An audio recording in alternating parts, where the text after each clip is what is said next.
a very cold Tuesday morning here on this side of life, depending on where you find yourself. But we welcome you to the studios of the Ghana National Fire Service. The program is Safety Matters, and you are warmly welcome. We thank you that you are able to join us today as well on the program that seeks to update your mind on your safety, how to keep yourself safe and everybody around you safe as well. Today we are in the studios again with our guests, and in no time we shall delve into the matters of interest. Last week we've been discussing safety policy, and today we intend to further this discussion.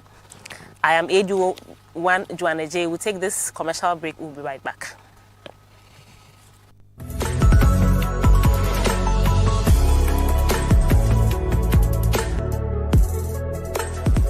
I came across power safety technology.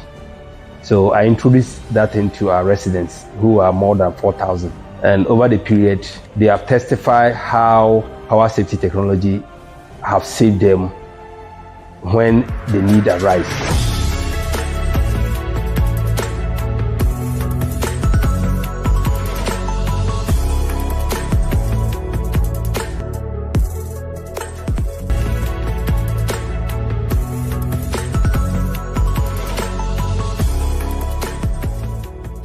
Power safety. Safety is our hallmark.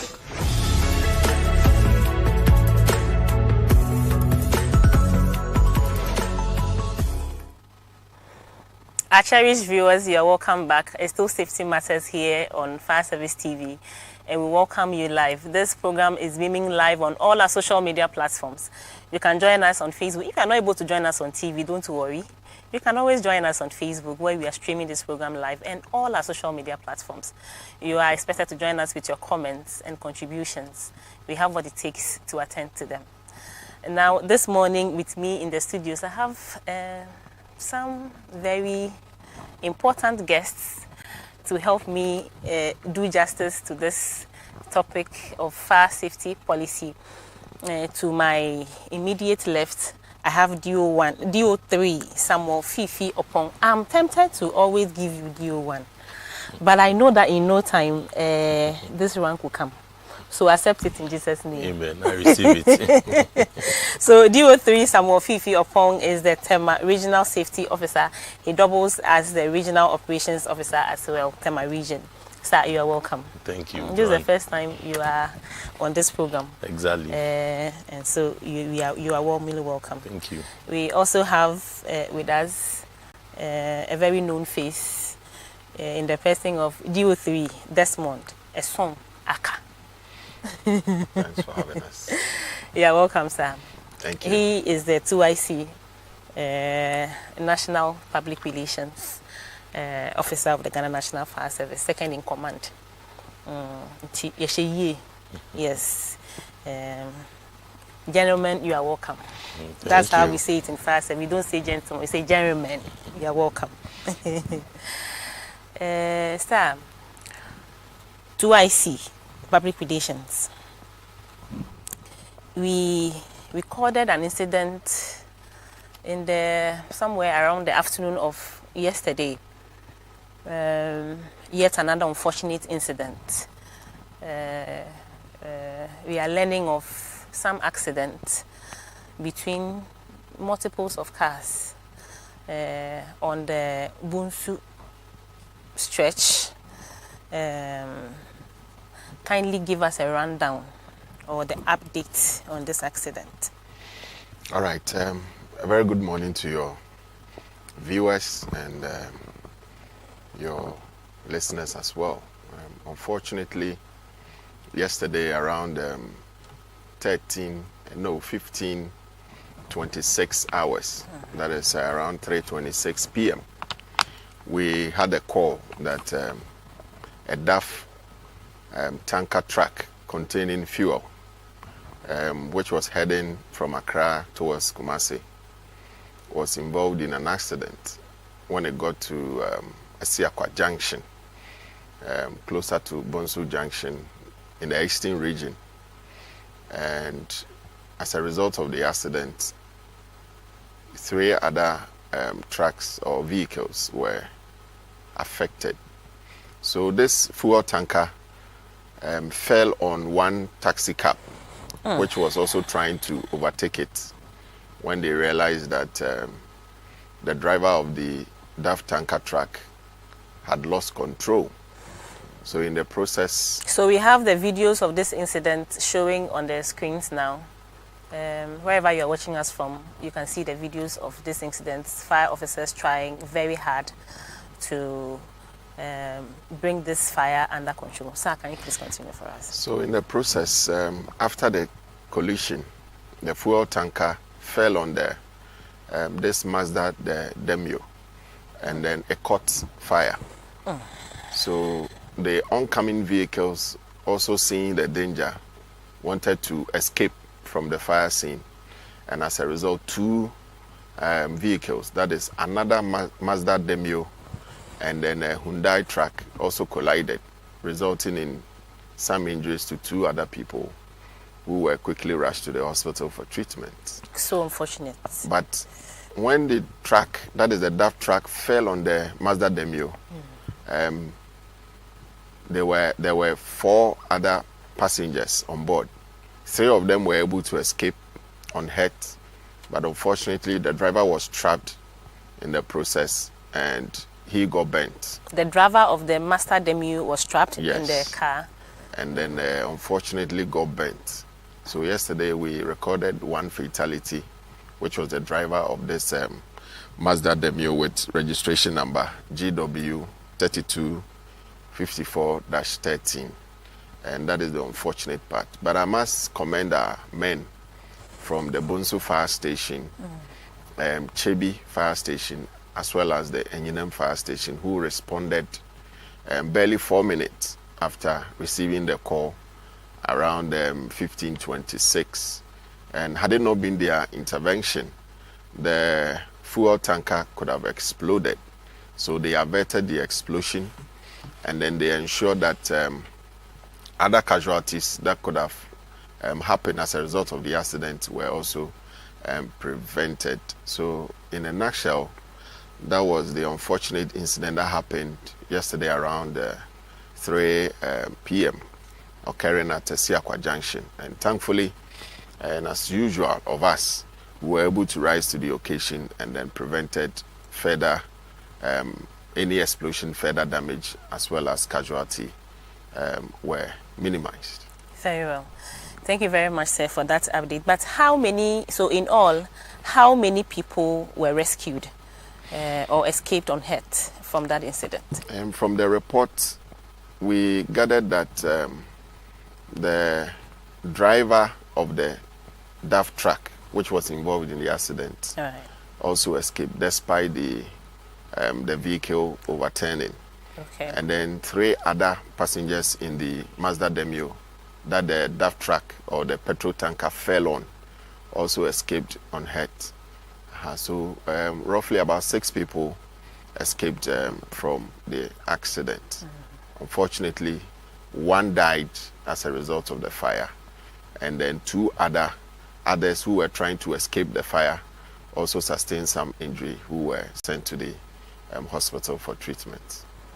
Thank you very much, sir, for this update. A very unfortunate incident there. That's why we always join forces with the Road Safety Commission to advise our drivers to exercise some restraints whilst driving on these roads. We can prevent a lot of accidents, save a lot of lives if all of us could exercise a bit of restraint on our roads, so that all of us can get to our destination safely. By all means, you will get there. Yes, by all means, you get there. It's better to get there safe than to rush and then not get there at all. I think that is better. Well, we say that may the dead rest in peace.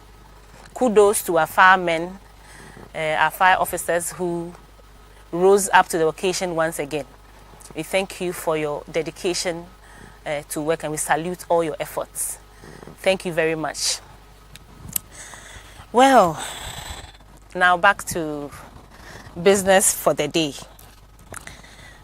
Diwo Fifi, So we have been discussing safety policy from last week. So, well, rather, Diwaka, I would like you to give us some rundown to refresh our memories about what we have discussed so far. All right. So last week we started off with a discussion about safety policy, what it entails, who are the key actors of the policy, and then some benefits or the importance of ensuring this policy in our workplaces. So safety policy, in simple terms, is a well-crafted document that borders on the safety provisions in an environment, especially a working environment, to guarantee the safety of the workforce or the workers in that particular working environment. So we also learned that these policies, it could be a few page document, or how do you call it, a voluminous document, depending on the objective. And then we also learned that they are normally crafted in tandem with the vision of the organization or the institution, so that it shows the commitment of the owners or the top managers of the organization, their commitment to safety, because it behoves on every job owner or employer to guarantee the safety of its workers. So this policy helps us to kind of ensure that the working environment is safe for work to be effective. And then we also learned that if we want it to be very effective, then it means that we must involve the top managers, the people who call the shots in that particular institution, so that they can also be part of it and then help to promote safety at all times within the working environment. So aside the top managers, we also have the workers who have a role to play in ensuring that the safety policy is adhered to the latter. We also have some customers or contractors who also come in periodically to work and then go. They are not permanent workers, but they come in as and when required, and then they perform certain functions and leave. We also have clients, those who come and engage or do business in that particular workplace. And each of these category of, let's say, groupings have a role to play, as well as visitors who are also there. We also have, I think we talked about safety officers, wardens, who are supposed to play certain roles when it comes to emergency preparedness and emergency response within the working environment. And then we hammered on the need for them to know what the policy entails, roles assigned to each one of them, so that in case of any fire or related emergency within the working environment, they know who to do that, who to do what, and all that. And then we talked about some importance or benefits of having this safety policy, that it ensures that the workers are safe, because we cannot work in an unsafe environment. It guarantees the safety of the workers, and including all the top managers as well. It also prevents companies from paying some fines or going through some legal, let's say, consideration for non-compliance. Because if you have the safety policy, it shows you what to do in order to remain compliant with other relevant bodies. And we also realized that we learned that it prevents accidents and injuries within the working environment. And these were some of the issues that we were able to talk about. Right. Thank you very much, sir. That was a detailed one.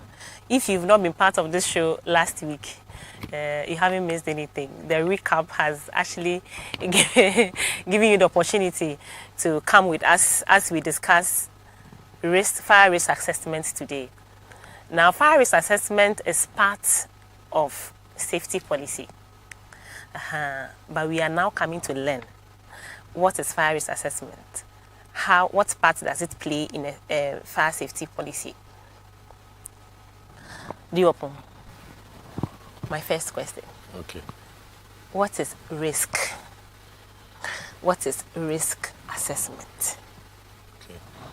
So risk assessment in fire service terms, or we say a fire risk assessment, is basically an inspection that's conducted on the premises. It can be any kind of premises, a workplace, a factory, a tank farm, a school, any kind of premises.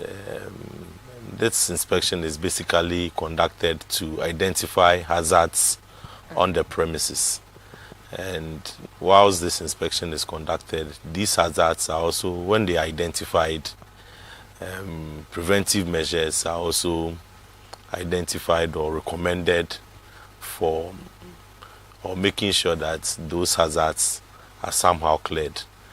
Fire risk assessment in this case also entails ensuring that there are fire protection measures on the premises. So during fire risk assessment, we take stock of the fire protection measures put on any premises to determine its adequacy or its inadequacy. Well, thank you very much for that intro. However, you left us with some big words which we would be seeking to understand. Diwaka. So if we say risk, hazard, what are they? All right. So risk is, in simple terms, is the probability of an incident or a particular event occurring.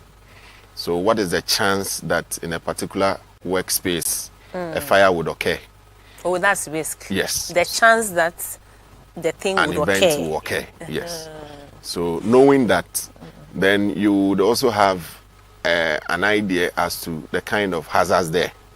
So what kind of hazards are there that will make a fire or a related emergency occur in a particular work space or working environment? So the hazard is also about anything, any circumstance, material, substance, or any situation that can or that has the potential of creating, in terms of fire, letting fire happen, creating an accident, causing injury, causing harm, probably leading to fatalities. So anything, situation, or any material in a working environment that can create fire or can harm people, can also lead to the death of others, is what we term as hazard. So in conducting risk assessment, you need to be very meticulous. It involves detailed processes whereby you are able to identify these hazards. Having been able to identify the hazards, you look at the risks involved or associated with each of the hazards and how they can lead to a fire situation or a related emergency or an injury or even death. Then you also look at the existing safety protocols which has been put in place, as earlier on alluded to by my colleague Fifi. Okay. So you look at all these things and then you critically evaluate them. So there is a bit of evaluation whereby you'll be able to determine that this one, if we are not able to deal with it now, it may lead to an injury or an accident or anything that could put people's life at risk. Danger.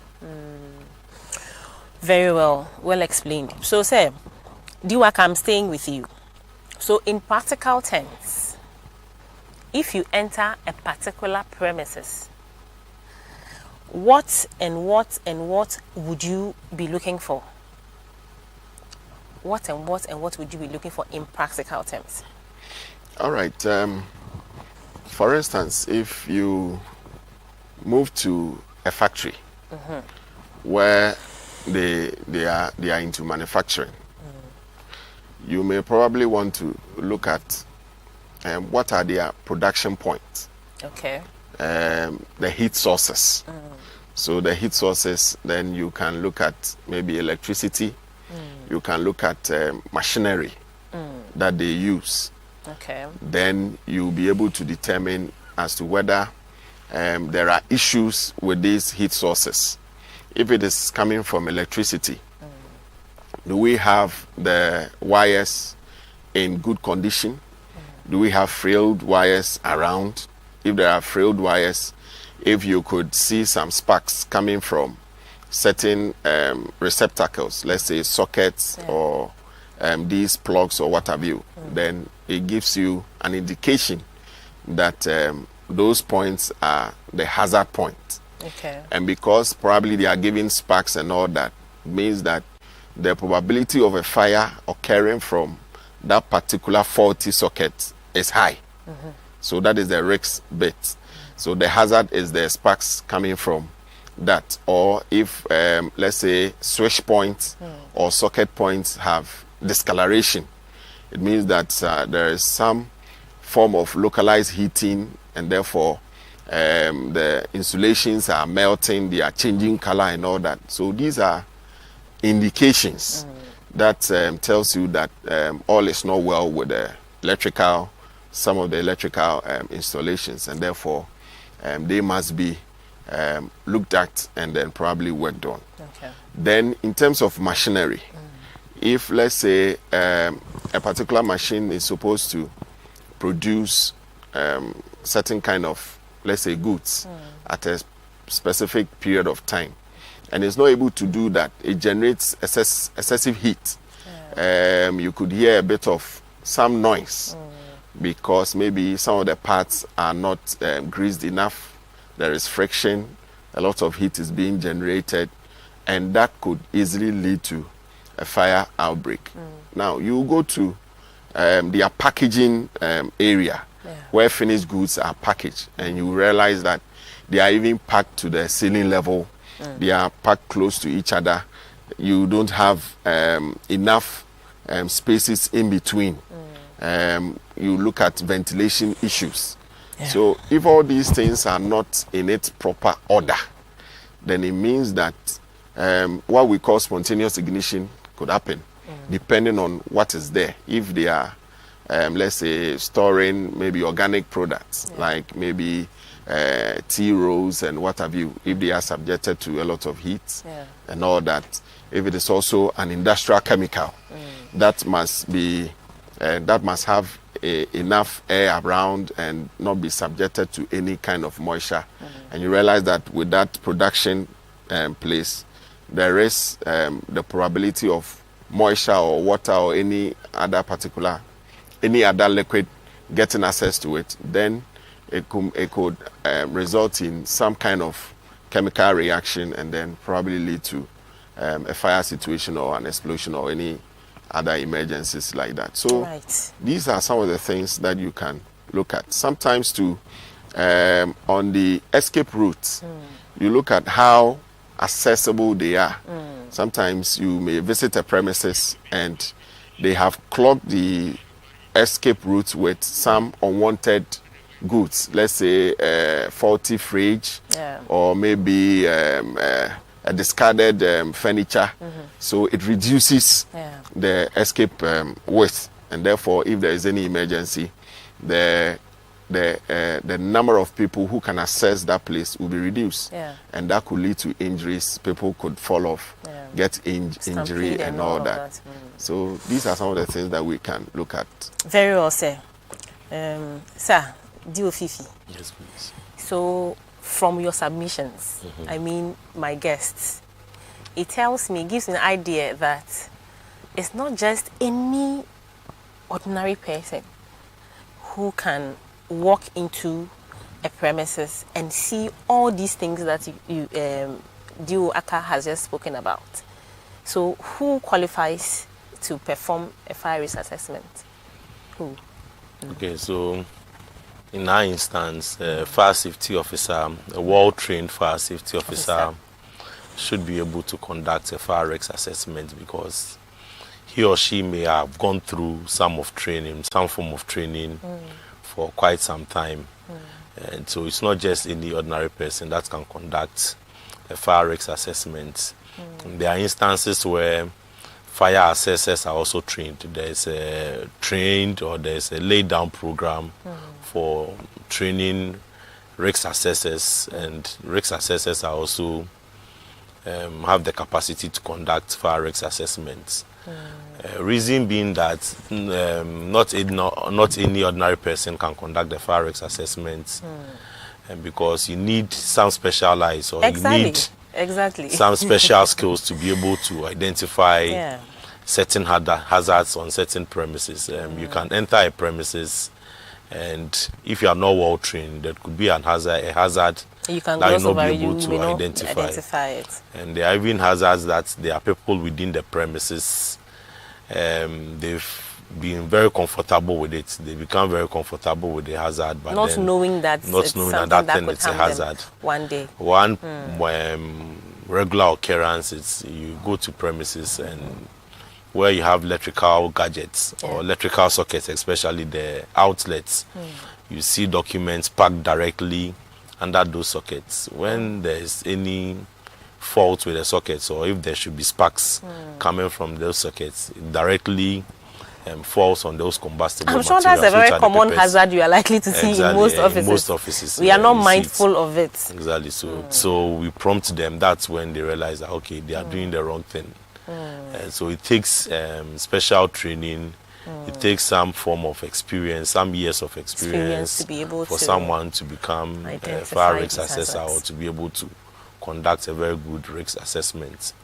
And in conducting fire risk assessments, one important thing that we also look out for is the people at risk. Okay. They should be able to categorize the people on the premises. You should know if there are some disabled persons on the premises, if there are children on the premises, or even that particular premises is a place that hosts infirmed persons, so that during recommendations you're able to recommend well, so that when there's an incident or whenever there's a fire emergency, all these people or different categories for people, depending on their needs. Exactly. Okay. So let me stay with you. Being the safety officer of a region, the Tema region to be precise, how easy, how receptive have people been to you whilst trying to enter, because this requires that you enter into places within the establishment to ascertain these hazards? How easy has it been? How difficult has it been? Okay, so I wouldn't say it's been so difficult a task to conduct risk assessments on premises for an industrial enclave like Tema. The companies are very safety conscious. Most of them employ safety officers, so they have persons who are have responsibility for safety. So those safety officers know the essence of risk assessment, and they are very receptive to us when we approach them for such exercises. And one thing to note is that risk assessment is a detailed process. It's not, sometimes it doesn't even take just one day to complete a fire risk assessment. So usually to conduct a fire risk assessment, we just don't walk into a premises and inform them that, okay, today we are coming to conduct a risk assessment. No, there are some form of discussions before we go. So if we identify a particular premises and there is a need for us to conduct a risk assessment, we prompt them either through email or we write to them, or it can be a verbal notification to them that on this day we'll be there to conduct a fire risk assessment. And when we go, they're always ready for us. In case it's not convenient for them on the day we propose, they may propose another date for us. And there are several instances where even they themselves also write to us. And there are some institutions that are very particular with the review process. For risk assessment, when you conduct it, there's the need for you to review it on a regular basis, either biannually on every 3-year basis, or some even decide to do it on an annual basis or review it on an annual basis. So we conduct it when the time is almost up. They will prompt us that, okay, there's the need for you to review our fire risk assessment. So we'll be expecting you on this day, come and conduct the risk assessment for us. So they've been very receptive. Okay.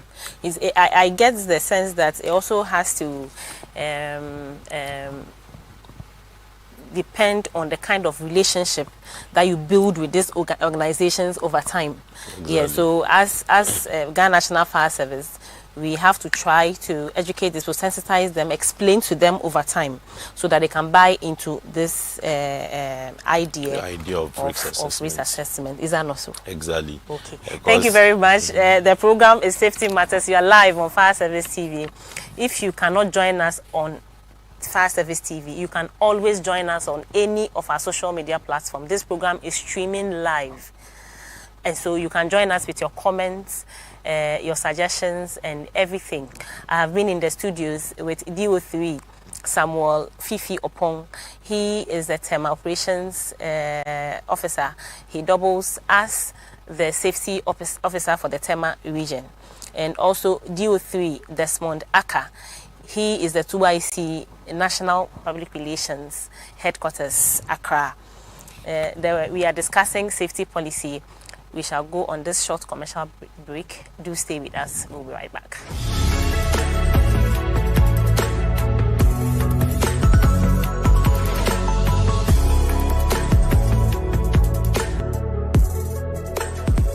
I came across power safety technology.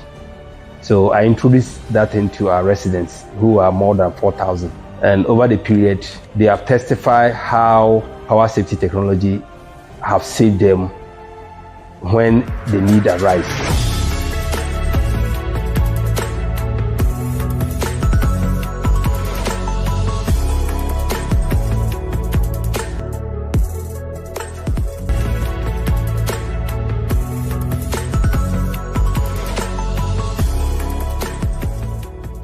Power safety.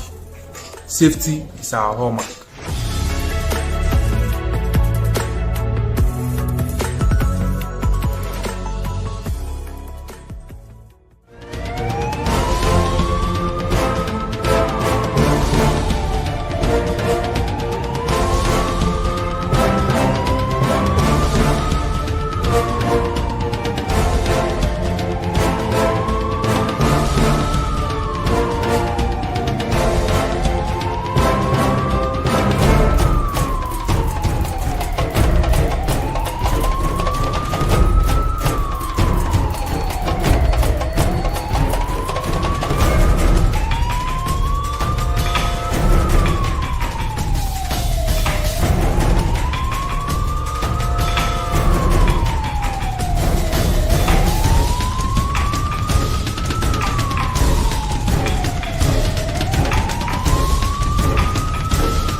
Hello viewers, you're welcome back. The program is Safety Matters here on Fire Service TV. We've been discussing fire risk assessment as part of safety policy for organizations, and you haven't missed anything if you are not joining us.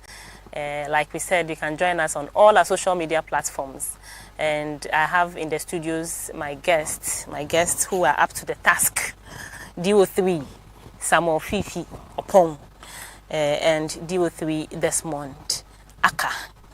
And we've been discussing fire safety assessment. We are happy that you have joined us with your comments, and we will try and read some of them. We have this from Nelson Bankers. Please, I've tried several times. Oh, please keep trying. You get us, log on to any of our social media platforms if you're not able to get us on TV, Fire Service TV, and then you have the benefit of the discussion. We also have Habib Apkira. please, is the fire service on Multi TV. Very soon we will get there, but for now you can join us on our social media platforms if you're not able to join us on TV. Thank you for joining us. We have Anoche Samuel, Ghana National Fire Service. Well, I'm sure he's responding to the updates given. My impeccable characteristic boss, Fifi, well done, you are on point. That's one for you there. And also, thank you for, okay. So please, we are welcoming your comments. Do join us with your comments. As and when you bring them, we shall read them out. Kindly ask your questions. So very important. Ask about things that you don't understand. We have what it takes to attend to your questions. So we are expecting you. You can also join us on 050-960-8744. Join us on 050-960-8744. The program is Safety Matters here on Fire Service TV. I am ADO1 Joan Ejay. We are learning about fire risk assessment. A lot has been said. There are a lot more to say. So please don't go anywhere. Do stay with us. Diwaka. So what would you say? Why would somebody, if I have an establishment, why would I want you to come and do risk assessment for me? What are the benefits for me? What do I get? All right. Thank you so much for the question. What risk assessment basically entails is to be able to identify. You identify, you evaluate, and then you mitigate the hazards. Yeah. And then so as to be able to prevent fires, injuries, as well as protect the property itself. So if you are doing a risk assessment, the ultimate goal is to ensure the safety of the workers in that particular working environment, and then also protect the working space, because without the working space, your workers cannot come there and then work in a very safe, serene environment. So you are doing the risk assessment, one, to be able to identify the risk, and then also to evaluate them. How can the hazards create situations that could lead to fires and related emergency, to cause harm, injury, or even death to the persons or the workers who work in that space. And then also you find ways and means to mitigate the risk that are available, so that it ensures the workers' safety and then also protect the working environment. So in doing so, the hazards, you need to look at the ignition sources of the place, you look at the fuel sources, as well as the oxygen sources, because these three elements come together to create fire. The fire triangle. So anytime you are conducting a risk assessment, you ask yourself, for oxygen, we know that oxygen is a common commodity around most spaces. But you go to certain settings where they also manufacture these oxygen. And in their higher concentration, and depending on the type of fuels that are available, coupled with the ignition sources, there could be volatile situations when the fire starts because of the oxygen-rich environment that you may find yourself. If the fuel is in the gaseous form or is in the vapor form, once the oxygen is very rich there would be a good, mixture of this oxygen and then the vapor or the gas, which is the fuel. And then at the passage of any flammable front within that space, there will be some violent kind of explosion within that space. So these are some of the things that you can look out for, especially when you go to a hospital facility where we have these oxygen bottles scattered all over the wards and all that. You need to be careful as to how you deal with naked fire. If there has to be some welding activity within that space where these oxygen bottles are, you need to take precaution. Okay. And then also, depending on the fuel, the size of the fuel, the arrangement of the fuel within the space would also determine the kind of measures that you have to put in place. Because for a space with a lot of fuel, it means that when you introduce any naked light or any heat source, it means the fuel will burn until such a time that they are all burnt out. Okay. So these are some of the considerations you do, but ultimately you conduct risk assessment to guarantee, to identify the hazard, to evaluate them, and then also come up with some kind of measures to be able to deal with the risks associated with the hazards, to guarantee the safety of the workers, and to ensure that the working environment is also safe. protected against fires and related emergencies. So then it means that once your work environment is protected, your business is safe, isn't it? Sure. Employees under your command or your care are safe, isn't Exactly. it? You yourself, you are safe, isn't it? Great. So it benefits the organization through and through. Being the PRO, I'll stay with you. How does it benefit the Ghana National Fire Service if we have companies complying, with this provision? How does it benefit the Ghana National Fire Service and maybe Ghana at large? All right. I would start off by saying that, for instance, if, let's say, a company is into manufacturing of, let's say, toxic chemicals, and then there's a fire there, they don't take their safety serious, and then there is a fire emergency there, and the place is burnt. It is not just the fire that is of our concern. It's about the toxicity that will be made available in the fire.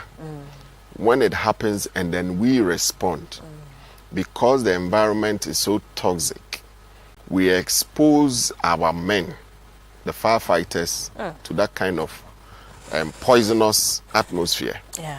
And that has repercussions on their health. Yeah. So apart from the firefighters being exposed in such manner, it goes back to affect their health. Yeah. Sometimes in such volatile atmospheres, there are explosions and some other conditions that may even cause harm to our men. Quite recently, barely, let's say a week or two, we had some of our men responding to an emergency, and they got involved in an accident. Now they were taken to hospital based on their injury. Look at the amount of money that the service would have to cough to be able to take care of their medical bills. Yeah. Look at the effect that it will bring on their families, their lives. They would have to stay home for quite a number of days, even months. Look at the effective man hours that we are losing. Yeah.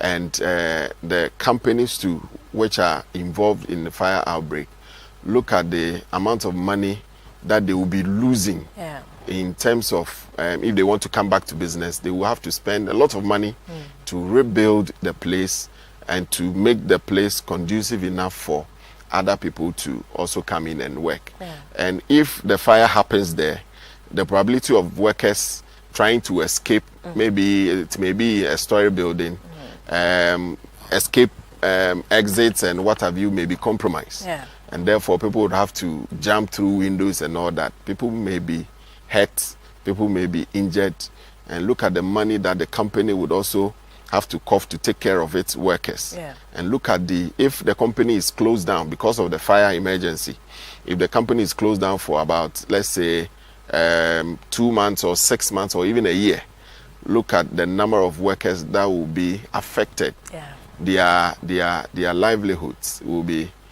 hampered, and therefore, if they are breadwinners, they will find it very difficult to take care of their families. So, if a particular workspace is protected, is safe from fires and related emergency, it helps us. Yeah. It helps us not to expose our people, not to kind of risk the lives of our tenders and then our personnel and all that. It saves us a lot of money, because anytime there's fire, there are damages. Yeah. And those damages, in terms of monetary wise, I mean, it costs us so much to kind of put up these things. So the benefit of ensuring that a workspace or a working environment and institution is safe is huge to the country.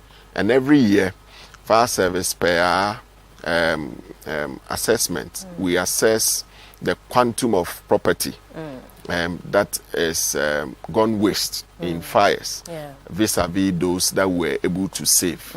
And for the past, let's say 3 years or so, the trend has been that the cost of damage normally outweighs the cost of salvage.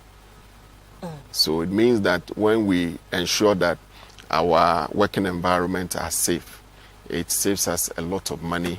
The government will not have to be called upon. Hey, Abai, our place is bent, so come and support us with some relief funds and what have you.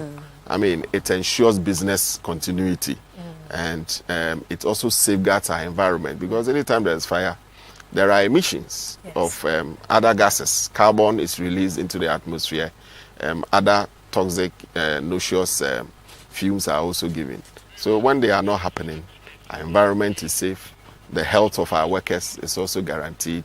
Business continuity. We continue to be in business to make profit. All right. So there we have it. The benefits of risk assessments cannot be overemphasized. We have heard it. It benefits everybody.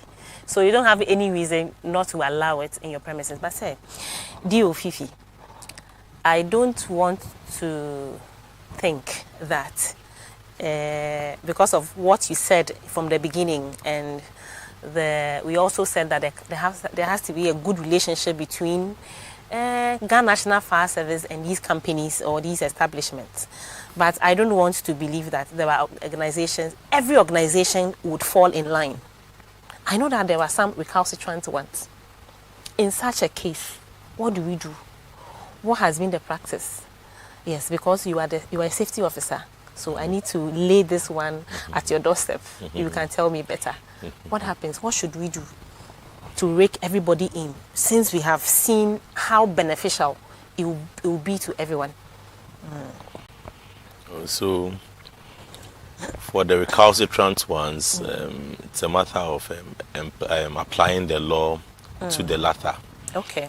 So, in most cases, for most companies, or there are most instances where managers or the top hierarchy of the company are sometimes not too safety conscious, or they are not abreast with fire safety models. Why is that so? I want to know. Why is it that the top people are not, or sometimes they are the ones who prove to be the problem? Why is this so? Possibly because of their mandates in the company. Maybe they are to see to production, they are to ensure profits, and safety also comes at a cost. So possibly they try to manage costs for the company. So if some recommendations are made which they feel will go into like their pockets somehow deep, you want to divert it into risk assessment and fire protection and fire all of that. Usually for risk assessment, it's beneficial to them because there is an evaluation process, there is a recommendation aspect as well. So based on the recommendations, you can hold them to be able to implement whatever is recommended in the fire risk assessment. So for fire risk assessments, they are very important. The recommendations in them, they are able to, management is able to table it, probably find a plan for it. Some may not be immediate, but then they may draw a plan, a 1-year plan, a 2-year plan for it, depending on how costive it may be. I will cite an example. There is a high-rise building in Tema, about 7-story.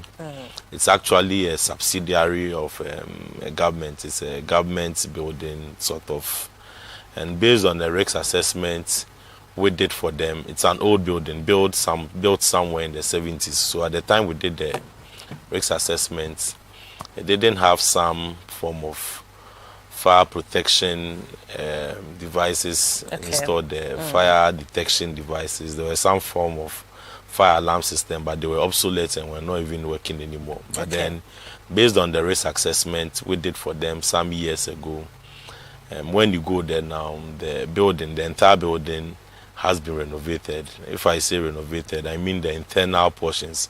Probably when you are passing, you may not see much, but when you go within, the entire office is an office structure. The entire office building has been renovated. It looks like a state of the art building, and now all modern fire safety equipment, fire detection systems, and all have been installed. They have the emergency lights and all based on the risk assessments we did for them. Though we did the risk assessments, it took some time, about 4 to 5 years before they started the work. Now when you go there, almost all the recommendations that we prescribed for them have been done. So, and I'm sure they are happy. They are very happy. They feel safe. Exactly. And even based on the renovation that they've done, they now have bigger workspaces, or they've been able to, because of their workforce, they used to even rent in adjoining buildings, but then they've converted some office spaces to the workstation aspects or the model. Now that people, a lot of people are able to occupy the same space that maybe 1 or 2 people used to occupy previously. So it's been very beneficial to them. So for recalcitrant institutions that are not able to maybe adhere to our recommendations, it's a matter of constantly reminding them and enforcing the law, ensuring that the law works. Yuaka, I would ask you, what does the law say? How far can we stretch this as a service? Well, I think we have a basic problem in this country.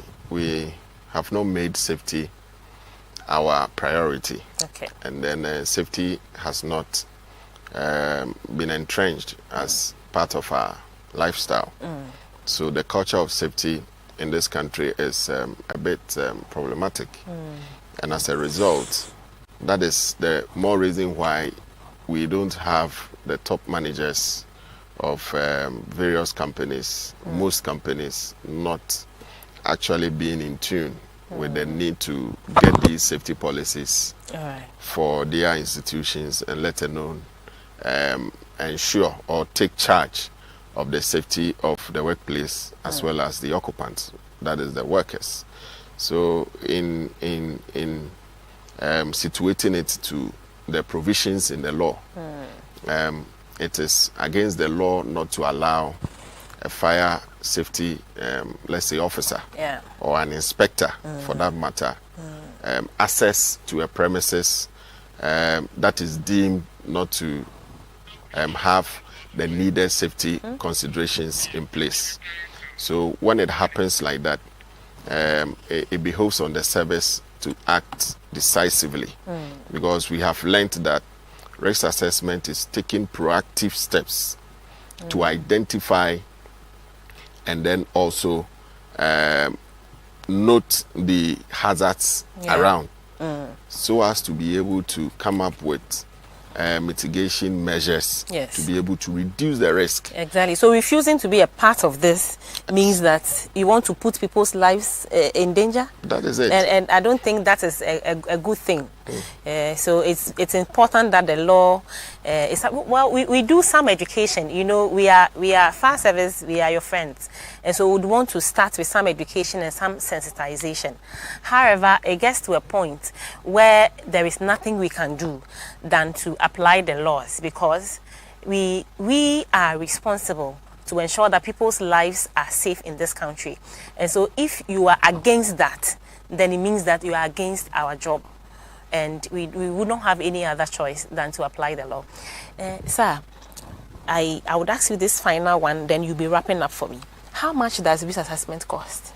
cost. Is this a reason why? Is there a reason why people don't want to do it? Is the cost the reason why people do not want to do it?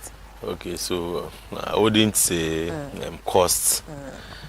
It's hindrance to they not doing fire risk assessments. Let's assume an institution doesn't have a fire certificate and they want to apply for a fire certificate for a first time. The cost of acquiring a certificate may even be higher than a fire risk assessment being conducted on your premises. So I don't think cost should be an issue here. And even when we move to some jurisdictions now, they are even focusing more on fire risk assessment rather than certifications. I know some jurisdictions that have even stopped certifications. They only conduct risk assessments, and they have stipulated... You mean outside of Ghana? Exactly. They have stipulated time for reviews. They review them on a regular basis on every 3 years. Or it could be 2 years. So it's just a matter of doing the risk assessment. 2 years' time, they go back, pick up the risk assessment and match it to what is still existing on the premises. Risk assessment isn't a costly thing, and weighing the benefits to the cost, the benefits far outweighs what it will cost you to implement them. Kindly, by way of your final comments. Exactly. So the cost aspect may only come in when you have to implement the recommendations in the reports. Probably installing some safety recommendations, making sure your means of escape, probably if they were not adequate previously, you do some engineering to make them adequate. And as I mentioned, those ones, some of them can be done progressively. There are some aspects that need immediate attention, the ones with the high risks, the hazards that needs immediate attention. Those ones, you can't do anything about it. There is a need for them to correct them immediately. And there are some aspects too that progressively they can work on them. So cost shouldn't be a problem. As I mentioned earlier, there was a company or an institution that took them, I think, about 4 years after the risk assessment to start an entire renovation on their building. So you only plan towards it. You budget for it, you plan for it, and the benefits will far outweigh the cost of it. Yes, thank you very much. Sir, do I see public relations? Can you give us your concluding remarks or too soon?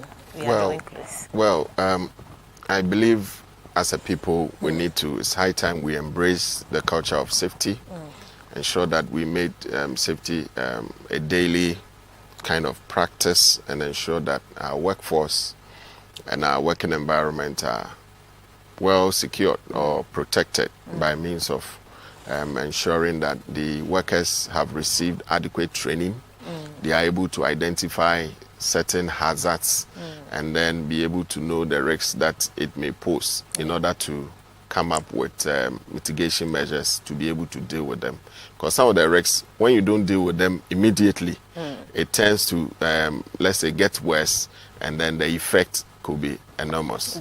No amount of ensuring that your premises is safe is higher than losing a life in the workspace. So let's try as much as possible to work hand in hand with the fire service to ensure that our working space or institutions are safe from fires and related emergencies.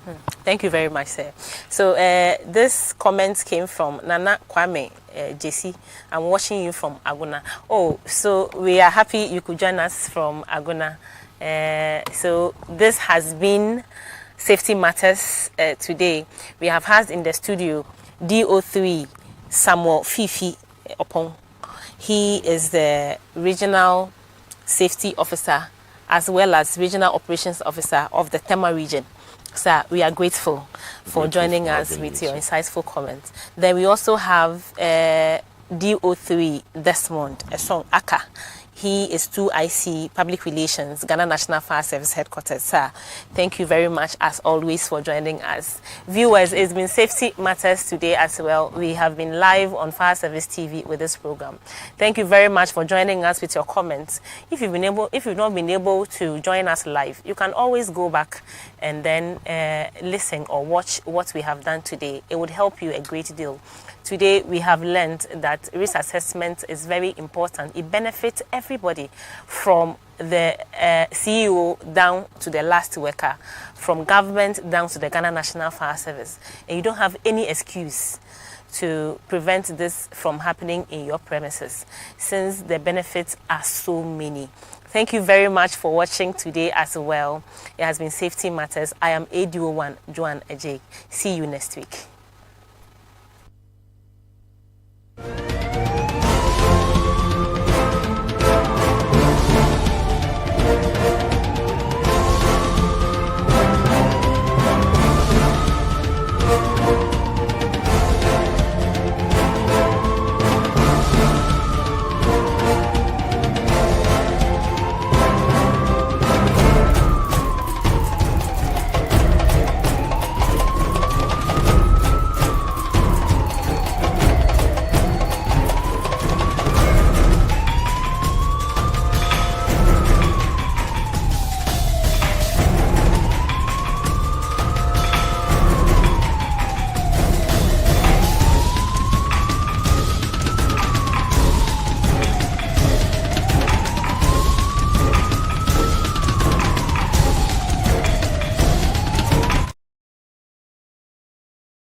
Hi guys, keep watching Me and You show with Mami Sawa Akoto every Saturday 4 to 5 p.m. on Fire Service TV.